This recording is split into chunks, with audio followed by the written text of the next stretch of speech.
The letter arrived on a Tuesday.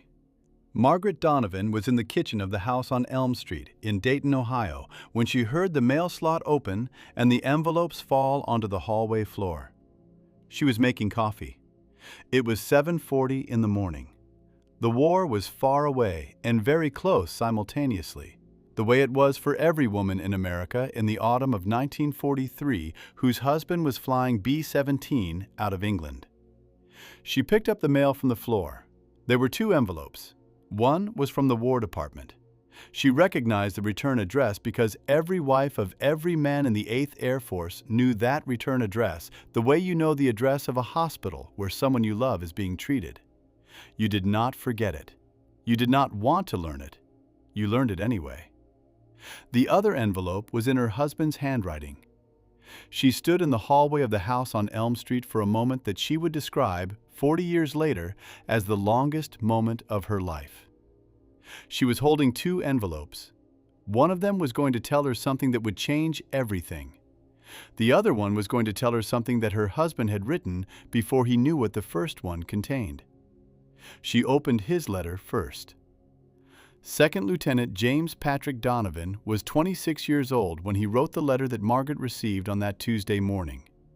He had grown up in Dayton, the son of a machinist who worked at the National Cash Register plant and a mother who taught piano lessons in the front room of their house on 3rd Street.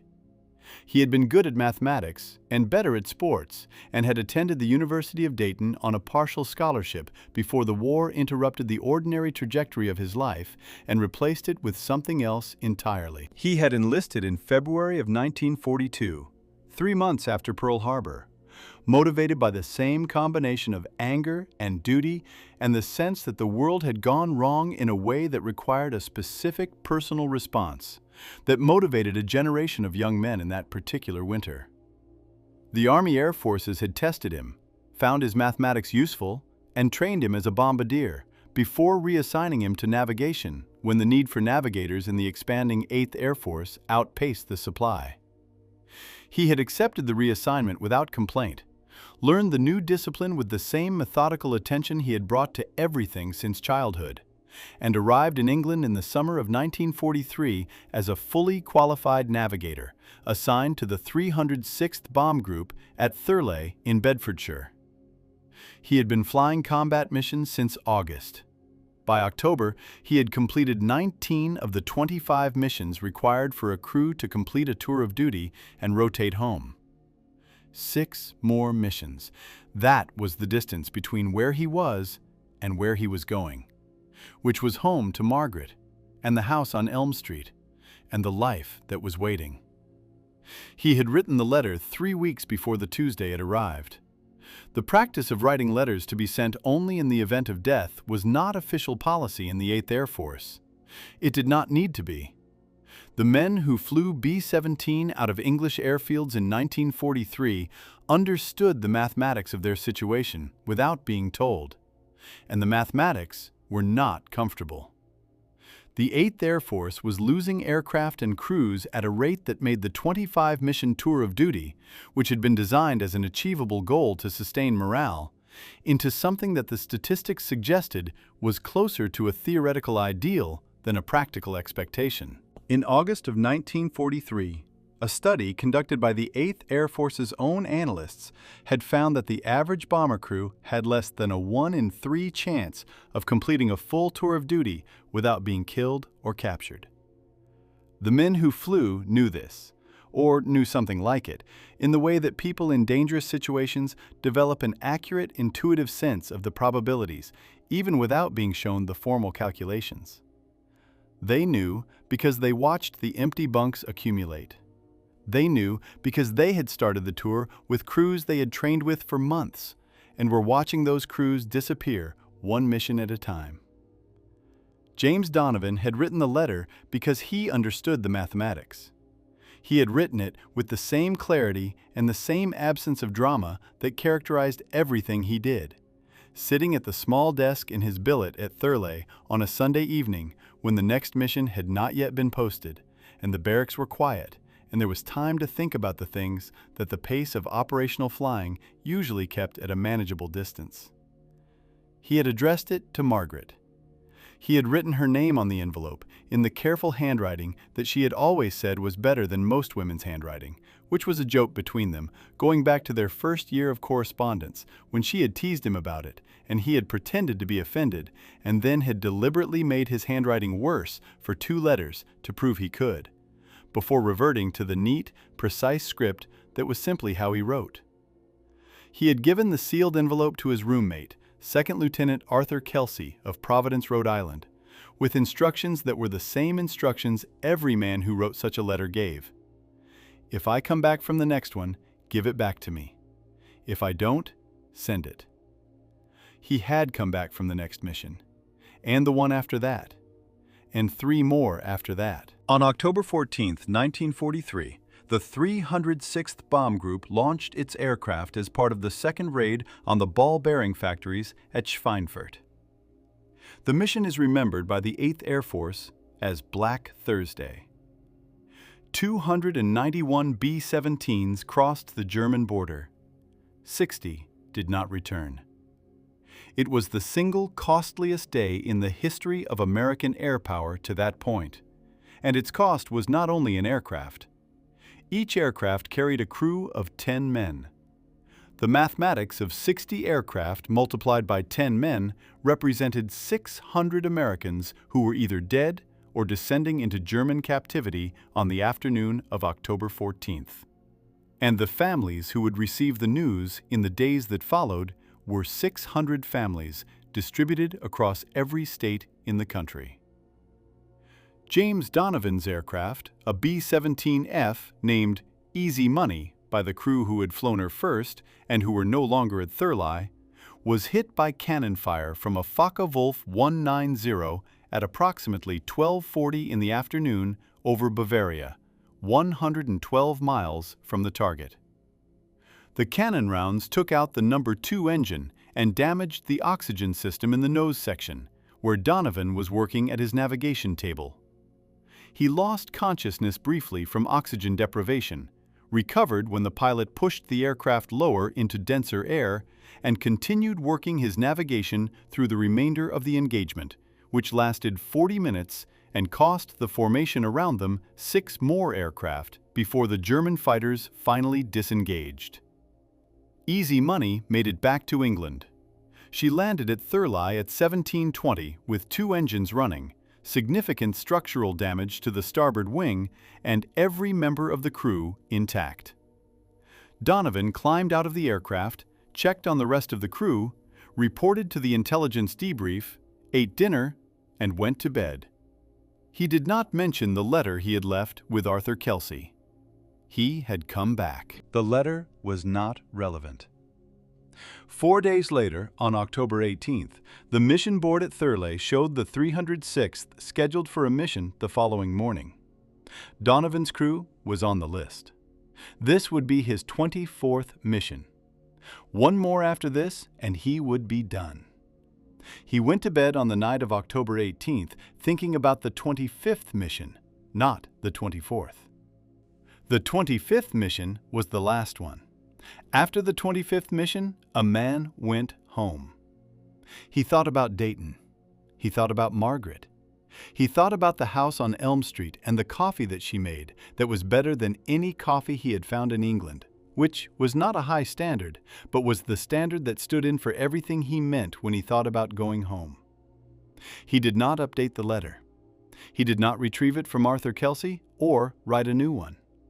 He had written what he wanted to say 3 weeks earlier, and it had not changed.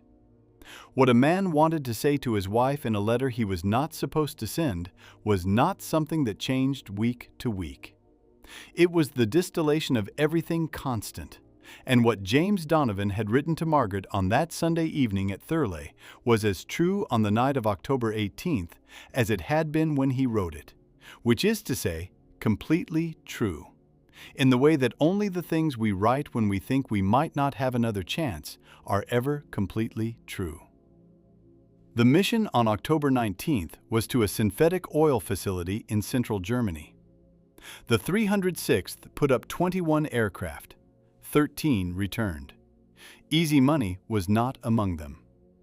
The official record states that Easy Money was last observed at approximately 11:15 in the morning, approximately 80 miles inside the German border, in a shallow dive with smoke coming from the number 3 engine and the number 4 engine feathered. No parachutes were observed. No distress calls were received on the emergency frequency. The aircraft and its crew were listed as missing in action on the afternoon of October 19, 1943. Arthur Kelsey was among the men who came back that day. He had been on a different aircraft. He had watched the 306th Formation take losses over Germany and had not known until the debrief which aircraft had gone down and which had come home. When the debrief was over and he walked back to the billet he shared with James Donovan and saw the empty bunk, he understood what he needed to do. He mailed the letter that evening. The War Department notification of missing in action status was processed through the standard channels. It traveled from Thurleigh to 8th Air Force Headquarters, to the War Department in Washington, to the notification officer in Dayton, Ohio. The system had been designed to be as efficient as compassion permitted, which meant that notifications typically reached families within 4 to 7 days of the event.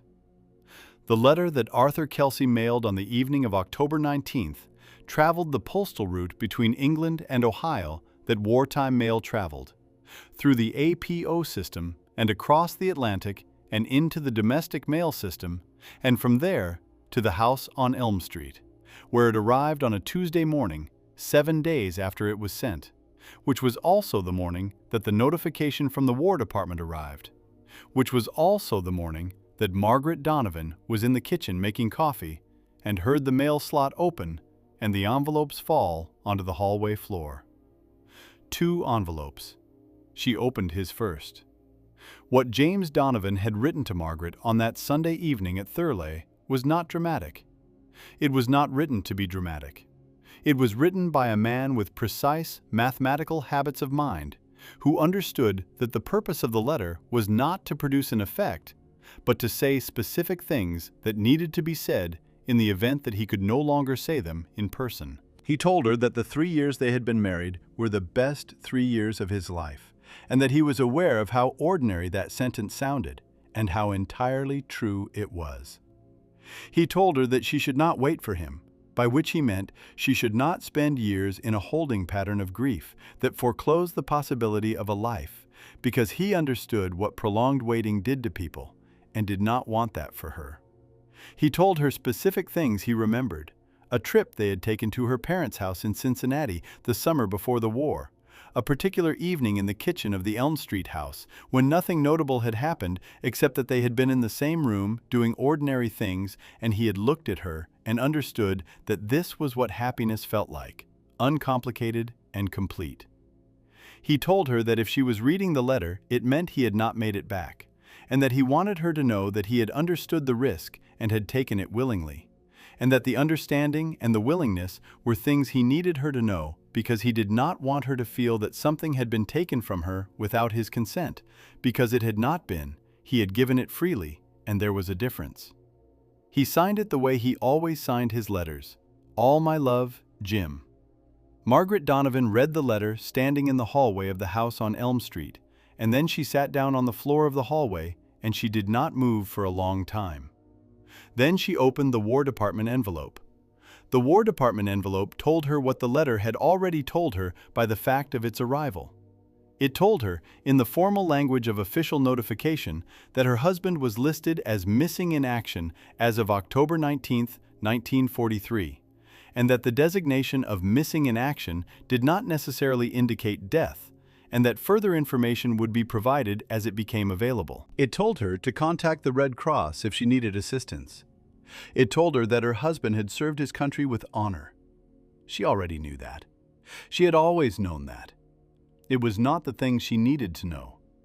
The thing she needed to know was whether he was alive, and neither envelope told her that. And the answer to that question would not come for 4 months, during which time Margaret Donovan lived in a condition that has no clean name in English. Not widow, not wife. Not one thing or the other, suspended between 2 possibilities, one of which she could live with, and one of which she could not, and no way to know which one was true. The 8th Air Force in the autumn and winter of 1943 produced this condition in thousands of American families simultaneously.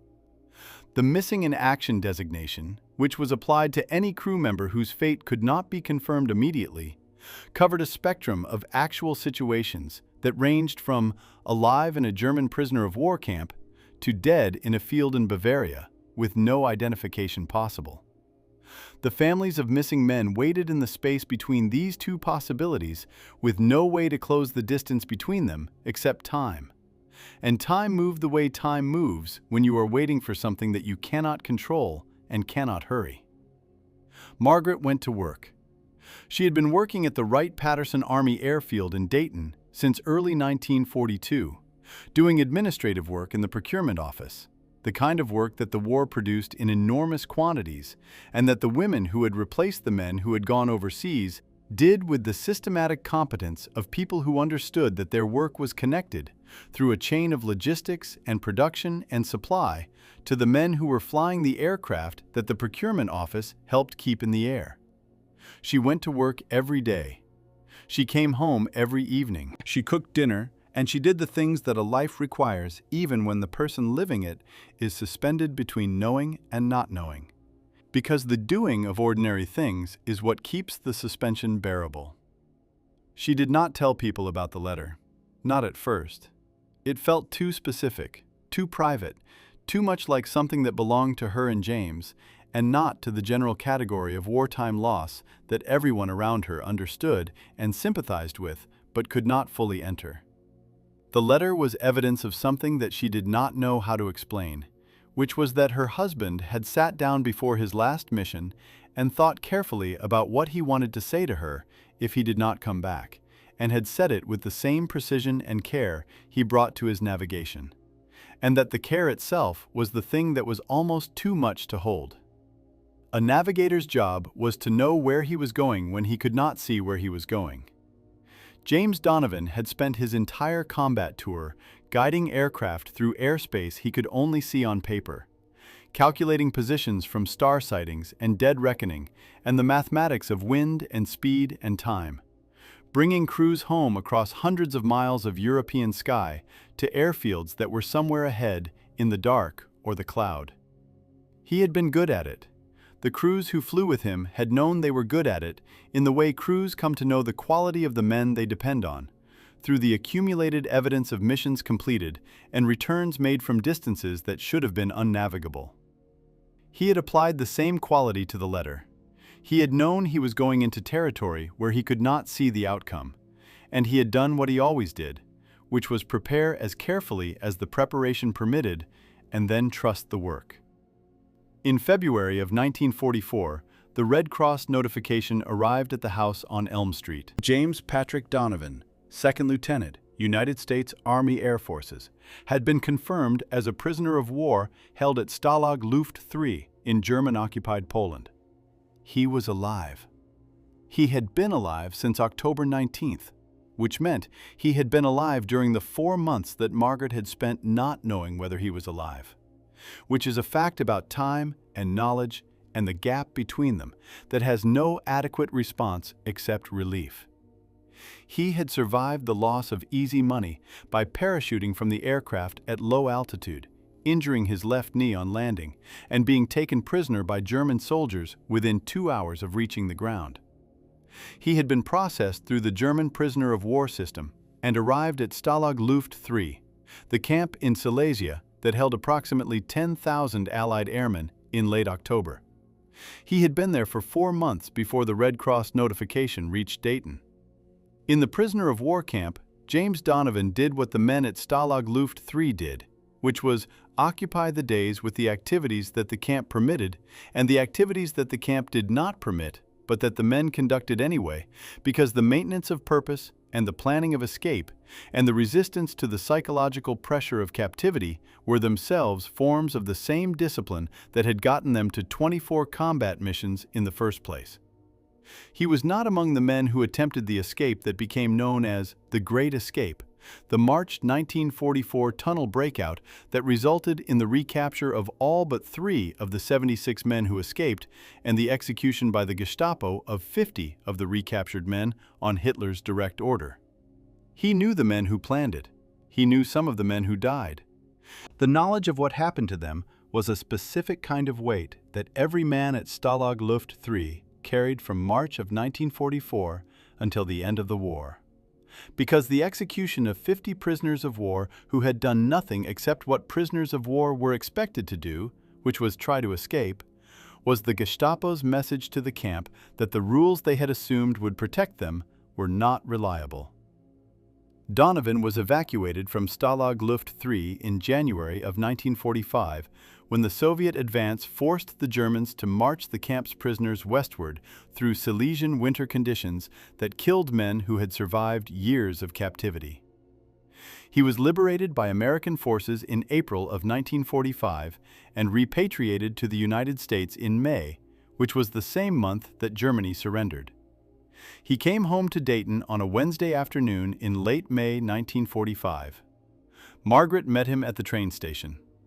There is a photograph taken by someone on the platform, a bystander with a camera, who captured the moment without knowing whose moment it was, which is how most of the moments that mattered in that year were captured, incidentally, and without knowing that they were being preserved. In the photograph, a man in a uniform that is slightly too large for him, because he has lost weight that he will spend the next year recovering, is being held by a woman who has her arms around him with the specific quality of grip that is not an embrace so much as a refusal to release. Their faces are not visible. The photograph shows their backs. It is enough. Margaret had kept the letter. She had not told James about receiving it until the evening of the day he came home, after dinner, when they were sitting in the kitchen of the house on Elm Street with the coffee that was still better than anything he had found in England, or in a German prisoner of war camp, or on the transport ship back across the Atlantic. She told him about the Tuesday morning, the 2 envelopes, the hallway floor. She told him what the letter had meant to her during the 4 months she had not known whether he was alive. James Donovan listened to this with the expression that Margaret described in the account she gave decades later, as the expression of a man receiving information that he had prepared himself never to know had been received. He had written the letter for her in the event she needed it. She had needed it. The fact that he was sitting across the kitchen table from her while she described reading it did not change the fact that she had needed it. And the fact that she had needed it and that it had done what he had intended it to do was something he had not known until this moment. He said, "I'm glad Arthur sent it." She said, "I'm glad you wrote it." The letter had told her things she already knew, because the things that matter most in a letter written before a final mission are not new information. They are the confirmation of things that both people know and that rarely get said, because there is always more time to say them, until there is not. The letter had told her that he loved her, and that the years they had spent together had been worth everything, and that he wanted her to live fully after him, not because he did not want to be mourned, but because he wanted the grief, if it came, to be finite, and to release her into the life that remained. She had not needed the instructions about living after him, because he had come home, but she had needed the rest. She had needed the specific knowledge, held in her hands in his handwriting, that in the last weeks before his last mission, when the mathematics of the 8th Air Force in the autumn of 1943 were what they were, and the empty bunks were accumulating at Thurley, and the losses on Black Thursday had just happened, he had thought carefully about what he wanted her to know and had written it down. The care was the thing, not the words themselves, though the words were his and were true. The care was the thing. James Donovan went back to the University of Dayton after the war on the GI Bill and finished the degree he had started before Pearl Harbor. He went to work for a company in Dayton that made precision instruments, which was not a coincidence. A man who had spent 2 years guiding aircraft across Europe by dead reckoning and star sights and the mathematics of navigation had specific and useful skills in the manufacture of precision measuring equipment, and the company that hired him was not wrong to value those skills. He and Margaret had 4 children. They lived in Dayton for the rest of their lives. He retired in 1978. He died in 1991 at the age of 74 of the heart failure that ended a great many lives of men from his generation, which had asked more of their hearts than hearts were perhaps designed to sustain. Margaret kept the letter for the rest of her life. After James died, she gave it to their eldest son, Thomas, who was named for no particular reason except that Thomas was a name that both his parents had liked, with the instruction that he should understand what it was before he read it. She told him it was a letter his father had written before his last mission, which had not turned out to be his last mission, which was the most important fact about it. She told him to read it carefully. Thomas Donovan read the letter at the kitchen table of his own house in Columbus, Ohio, in the spring of 1992. He read it twice. He sat with it for a while. Then he called his mother and told her he understood what she had meant about understanding what it was before reading it. She said, "Your father wrote it when he wasn't sure he was coming back. That's the only way to write a letter like that. You have to not be sure." He asked her what it had been like to receive it on the same morning as the War Department notification. She was quiet for a moment. Then she said, "It was like hearing his voice. Not what he said, the voice. The way he put things together. That was him. That was exactly him. And I didn't know yet whether him was still alive somewhere or whether it was already just the letter." Thomas asked her how she had gotten through the 4 months of not knowing. She said, "I knew he had written it carefully. That helped. He did everything carefully. I knew that whatever had happened, he had gone into it having said what he needed to say. That was a comfort. It shouldn't have been, probably, but it was." The 8th Air Force flew more than 300,000 combat sorties from English airfields between 1942 and 1945. It lost more than 4,700 aircraft in combat. The number of men who did not come back exceeds 26,000. Each of those men left behind people who waited for the mail and dreaded the return address on certain envelopes, and went to work every morning carrying a weight that did not diminish with repetition. Some of those men wrote letters before their missions. Some of those letters were sent.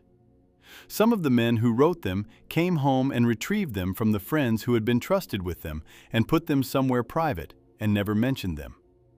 Some came home and told their wives the way James Donovan told Margaret, eventually, on an evening that was both an ordinary evening and not ordinary at all. Some of the letters arrived and the men did not. The letters that arrived without the men are in attics and in boxes in the back of closets and in archival collections at universities that collect 8th Air Force materials, and in the possession of children and grandchildren who know the story or know part of it, or have found a letter they did not know existed and are trying to understand what they are holding.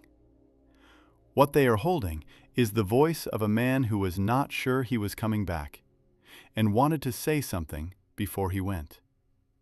The voice of a man who understood the mathematics and wrote the letter anyway, because the letter was not a concession to the mathematics. It was the refusal to let the mathematics be the last word. James Donovan had been a navigator. His job was to know where he was going when he could not see it. He had done that job for 24 missions over occupied Europe, in one of the most dangerous operational environments in the history of aviation. And he had done it well enough that the men who flew with him came home. He had written the letter with the same knowledge. He had looked at where he was going and could not see whether he would arrive.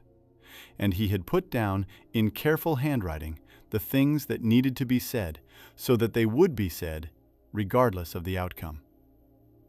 Navigation is the art of finding your way home when you cannot see home.